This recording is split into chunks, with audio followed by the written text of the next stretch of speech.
उद्धव ठाकरे की सरकार तो गिर गई, लेकिन महाराष्ट्र में बीजेपी का असली गेम अभी बाकी है। अंत में पीछे मुड़कर देखें तो महाराष्ट्र के राजनीतिक ड्रामे में जो ट्विस्ट आया है वह पूरी तरह से चौंकाने वाला है। 2014 से मोदी शाह के नेतृत्व वाली भारतीय जनता पार्टी यानी बीजेपी का ठाकरे परिवार द्वारा संचालित शिवसेना के साथ देश के सबसे बड़े वित्तीय केंद्र मुंबई और लोकसभा में दूसरे सबसे ज्यादा सांसद 48 भेजने वाले राज्य महाराष्ट्र पर नियंत्रण के लिए संघर्ष चलता रहा।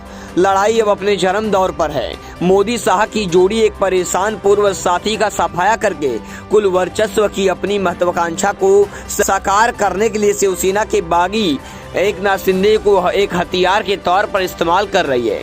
पिछले कुछ दिनों से जो भी घटनाएं देखने को मिली है उस पर दोनों की छाप है। सबसे पहले बागी विधायकों को ठहराने के लिए गुजरात को चुना गया। एमएलसी चुनाव के बाद अब शिंदे रात में अपने समूह के साथ मुंबई से सूरत गए और वहां एक 5 सितारा होटल में ठहरे। पहली बात, महाराष्ट्र संकट पर हर तरफ मोदी शाह की जोड़ी की छाप है। बीजेपी के पूर्व मुख्यमंत्री देवेंद्र फडणवीस केवल असली एक्टर को छिपा रहे हैं। दूसरी बात, ऐसा माना जा रहा है कि इस ऑपरेशन को गाइड करने के पीछे गुजरात बीजेपी अध्यक्ष CR पाटिल का छिपा हुआ हाथ है। कहा जा रहा है कि उस गुजरात से उड़ान की व्यवस्था सूरत नगर निगम की स्टैंडिंग कमेटी के अध्यक्ष परेश पाटिल ने की थी, जो कि CR पाटिल के करीबी सहयोगी हैं। तीसरा, विडंबना यह है कि खुद फडणवीस को उस योजना की पूरी रूपरेखा के बारे में बहुत कम जानकारी थी, जिसके कारण वह फिर से CM बन सकते थे, लेकिन आखिर में नहीं बन पाए।